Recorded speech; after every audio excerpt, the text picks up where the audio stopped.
Assalamualaikum warahmatullahi wabarakatuh. Selamat pagi dan salam sejahtera bagi kita semua. Yang ulun hormati Koordinator BPP Kecamatan Istanbul beserta seluruh rekan-rekan penyuluh pertanian di BPP Kecamatan Istanbul. Pada hari ini Selasa 14 April 2020, sebagaimana yang sudah dijadwalkan oleh rekan-rekan di BPP Kecamatan Istanbul, hari ini ada topik atau materi latihan di bidang perkebunan.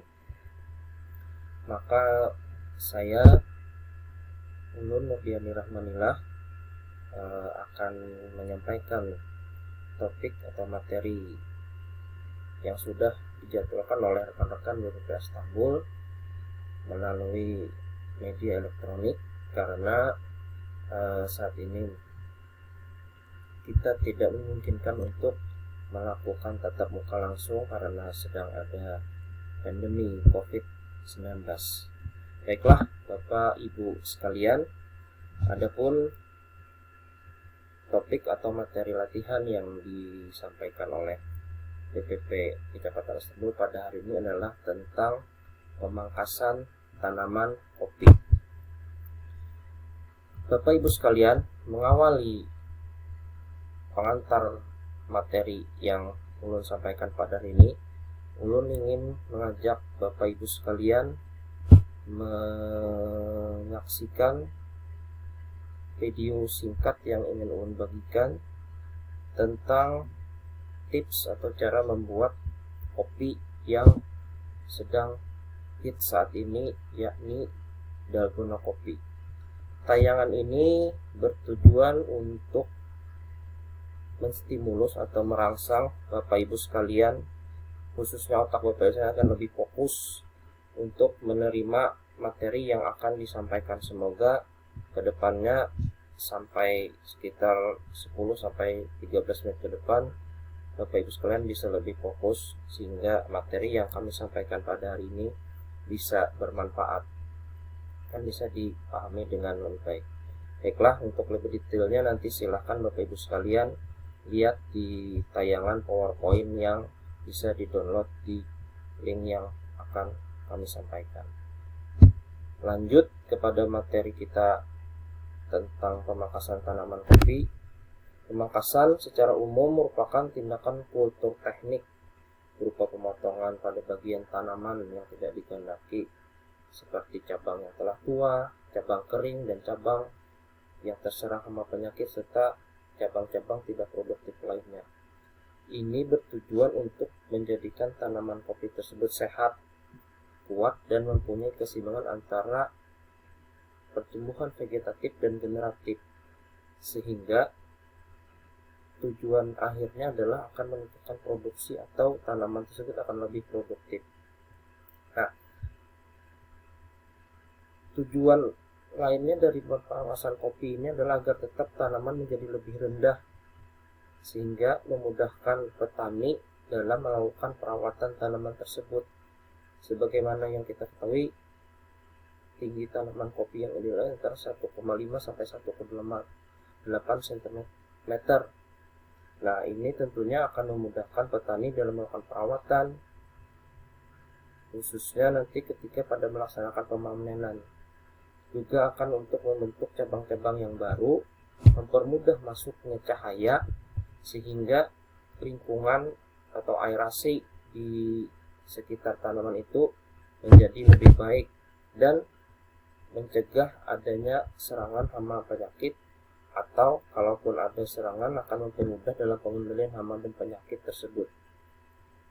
Sebab sebagaimana yang kita ketahui, kenapa tanaman kopi ini perlu dilakukan pemangkasan, karena buah kopi itu akan muncul di daerah percabangan-percabangan Bapak Ibu sekalian, sehingga perlu dilakukan pencabangan-pencabangan yang produktif, sehingga buah kopi akan lebih banyak dihasilkan, sehingga produktivitas akan lebih meningkat. Secara umum ada 3 sistem pemangkasan yang dilakukan pada tanaman kopi, yakni pertama pemangkasan bentuk, yang kedua pemangkasan produksi, dan yang ketiga adalah pemangkasan rejuvenasi atau peremajaan. Baiklah, kita akan masuk kepada pemangkasan bentuk. Nah, pemangkasan bentuk ini adalah bertujuan untuk menciptakan bentuk pohon yang ideal.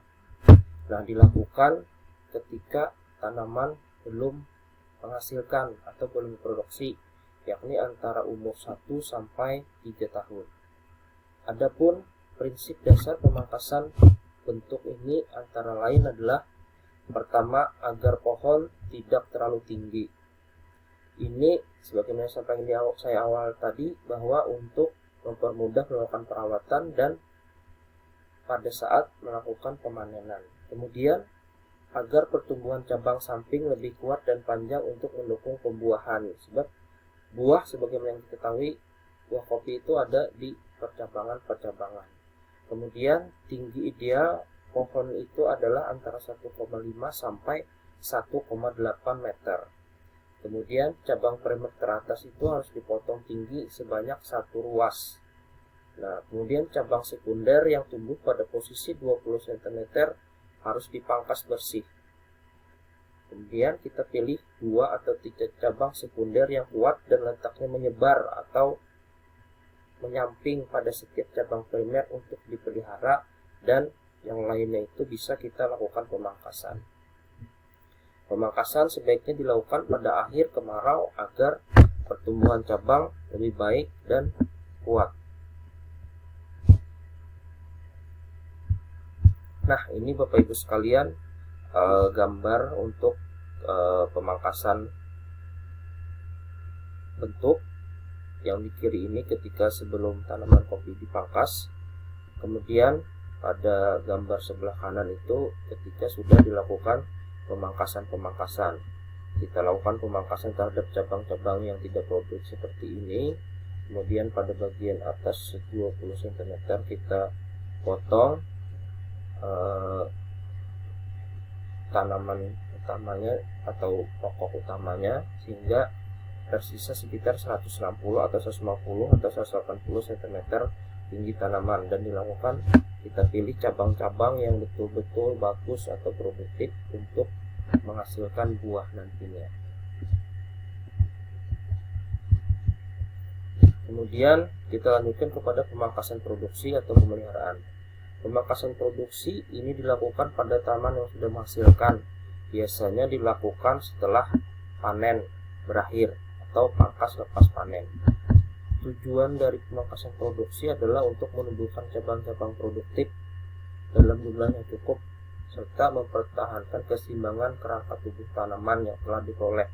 Sebab sebagaimana yang kita tahu, ketika dilakukan pemangkasan bentuk sampai panen itu tentunya akan ada tumbuh cabang-cabang yang tidak produktif. Nah, kita lakukan pemangkasan kembali untuk mengoptimalkan cabang-cabang yang produktif agar dapat menghasilkan buah kopi yang lebih banyak.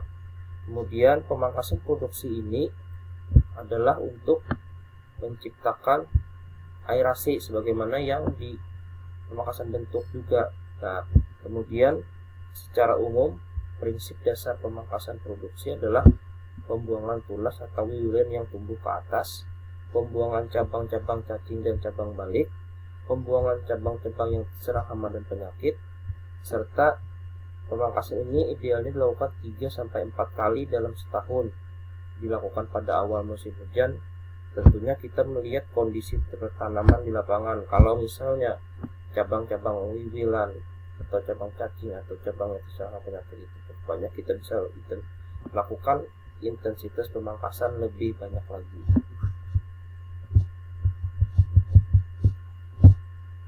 Nah, ini kira-kira gambaran dari cabang atau tunas yang perlu dilakukan pemangkasan pada tahapan pemangkasan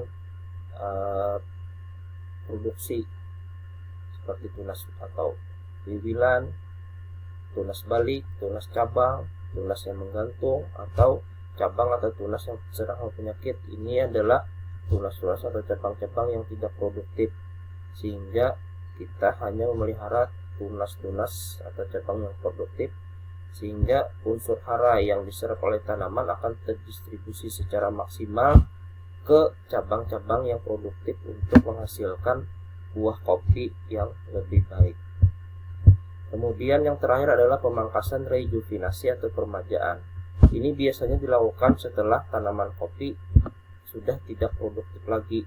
Nah, secara umum ada dua metode pemangkasan rejuvenasi ini, yakni yang disebut dengan side pruning dan metode pull stamping. Metode yang pertama yaitu side pruning itu adalah memangkas habis satu sisi bagian atau seluruh cabang di satu sisi tanaman untuk nantinya tumbuh tunas baru di sisi tersebut. Idealnya kita pangkas itu adalah sisi atau di cabang di sebelah timur, karena akan lebih cepat pertumbuhannya karena langsung terkena matahari pagi gitu kan. Ketika sudah tumbuh tunas setelah kita pangkas di sisi habis sebelah salah satu tadi, maka kita pelihara satu cabang yang bagus untuk dijadikan pokok baru dari tanaman, sedangkan pokok asalnya itu kita pangkas habis. Biasanya kita pangkas habis di areal 45 cm di atas tanah. Kemudian pemangkasan rejuvenasi yang kedua adalah metode pull stamping atau potong habis. Metode ini biasanya dilakukan pada tanaman yang terserang organisme pengganggu tanaman atau serang hama penyakit, karena untuk memutus atau menghabisi hama dan penyakit tersebut. Tidak direkomendasikan pada tanaman yang masih berproduksi karena akan menghentikan produksi sampai 2 tahun, karena hanya menyisakan tunggul tanaman saja lagi. Biasanya dipotong sekitar 45 cm di atas permukaan tanah. Nanti akan tumbuh tunas baru yang akan menjadi pokok baru. Dari beberapa tunas yang tumbuh tersebut akan kita pelihara satu tunas yang kita nilai bagus atau sangat bagus dari semua tunas-tunas yang ada. Nah, itulah tadi mungkin beberapa 3 metode pemangkasan yang bisa dilakukan pada tanaman kopi. Untuk lebih detailnya ini kami tampilkan beberapa tayangan singkat tentang pemangkasan tanaman kopi. Mungkin nanti Bapak Ibu sekalian bisa melihatnya lebih detail di file PowerPoint yang akan kami bagikan. Di sini ada 2 tayangan tentang pemangkasan kopi, tentang pemangkasan pada tanaman kopi tersebut. Nanti mungkin Bapak Ibu sekalian bisa menyimaknya dan bisa mendiskusikannya lebih lanjut lagi dengan rekan-rekan di Balai Penyuluhan Pertanian Astambul. Mungkin itu saja yang bisa kami sampaikan pada hari ini tentang pemangkasan tanaman kopi pada topik atau materi latihan di BPP Kecamatan Astambul. Semoga apa yang kami sampaikan ini bisa bermanfaat, dan salah hilap kami mohon maaf. Saya akhiri dengan wallahul muwaffiq ila aqwamit thariq. Wassalamualaikum warahmatullahi wabarakatuh.